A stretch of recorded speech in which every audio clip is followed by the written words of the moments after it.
Most small businesses fail immediately after starting because they lack an initial solid and organized plan.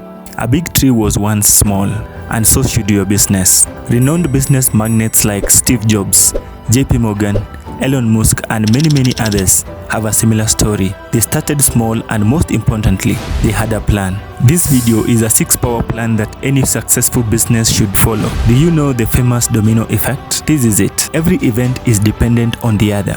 The 6-power plans that I'm about to show you are like the domino effect. If you skip any part of the video, then you risk becoming one of the many unsuccessful entrepreneurs. Be sure to watch the video step by step to the end without missing a single detail. And I assure you, you will never be the same entrepreneur again. You can only thank me by liking this video, leave a comment, and hit that subscribe button. Let's get into it. The first step, think of an idea and test it. Forget about million-dollar dreams. Start small. Look around you. What problems do people face? What are you passionate about? Is there any gap in the market?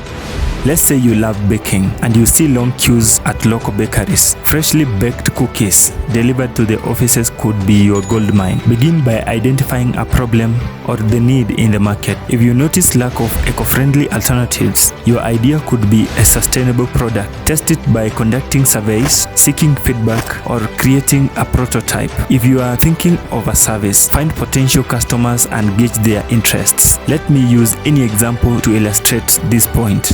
Think on how you can apply it in your own business choice. Let's say you are in a place where young people love playing football. You visit the playgrounds they are using and you notice it is stony and rough. The first thing as a business person is to think on how you may provide boots for them. Before you do that, ask them on which type of boots they may be interested in. Listen to what they have to say because those are your potential customers. Another example is when you go to a place and notice that most butcheries sell beef. As an aspiring entrepreneur, think of providing another alternative like mutton. But as a rule, conduct some survey and listen to what people say. Depending on their feedback, proceed to step 2 if it's positive. If you think it's not, then think of any other idea and test it.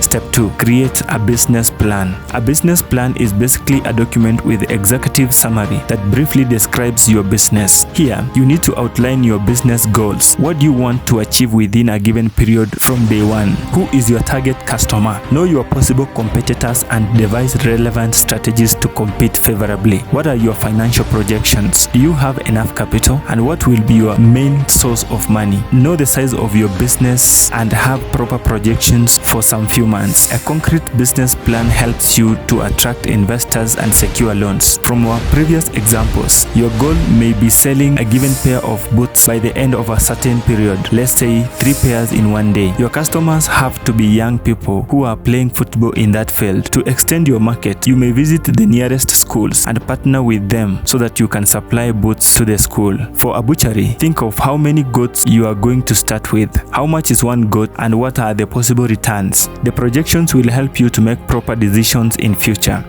Step 3. Set up your business location. Choose a suitable location based on your target market. There are 3 key things to keep in mind here. First, accessibility. Can your customers easily reach you? Are there good roads that vehicles can use when delivering your stock? Second, foot traffic. High traffic areas can attract more customers. You can also consider the age of the people passing by and determine whether they may be interested in your product. Third, the cost. How much does it cost to rent? How much do you use as transport from home to your business? And whether it is economical. An ideal business location can greatly lead to your business success. It is also important to consider setting up your business where there is stable power supply, enough water, and internet accessibility. Remember, with this digital world, we use the internet to do market analysis and decisions. One crucial tip, your business location should be in the place where security is guaranteed, because what's the need of making a lot of profit when you won't enjoy it anyway?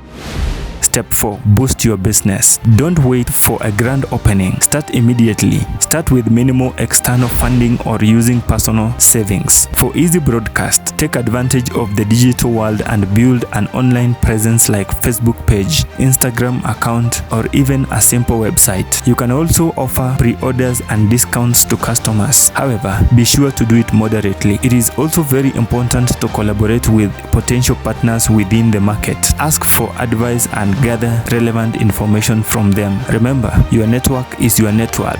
Don't hesitate to ask them the challenges they are facing in the market and adjust appropriately. If you have a hotel, for example, one of the problems you may face is food getting spoiled faster because of hot weathers around that place. And to counter it, you may opt to buy a fridge. Start solving challenges that are urgent fast as you think about those that do not require urgent attention. All this time, be sure to develop a good relationship with your customers and learn their behavior. After boosting your business, move to step 5. Get out there and sell.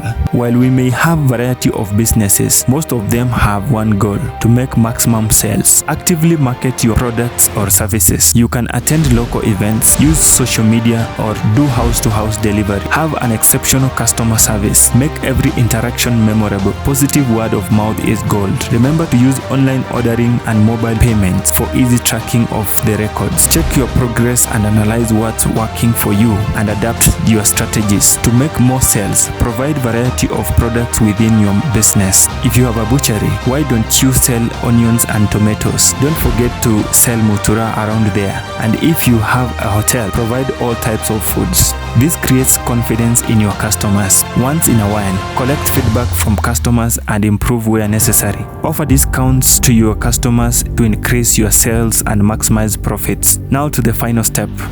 Step 6. Do your best to outsource the rest. Focus on your strengths and delegate tasks outside your expertise. Employing others to do some work for you is one of the ways of boosting your business growth. If you don't know accounting, don't kill yourself trying to do long arithmetic, which may be inaccurate. Get someone who is an expert and let him do it. However, get to learn to use AI tools in doing some simple tasks in the business. You can only source those tasks that you think require expertise. Don't forget that cheap can also be expensive. Have good experts to do the job for you. So there you have it, a 6-power strategy that should elevate your business. Above all, don't forget to involve your creator in anything you do. I'd love to hear your feedback or any question that you may have. Leave a comment or reach me through my contact information on my channel description. If you are in need of any business gear like business ideas or business plans, don't hesitate to reach out.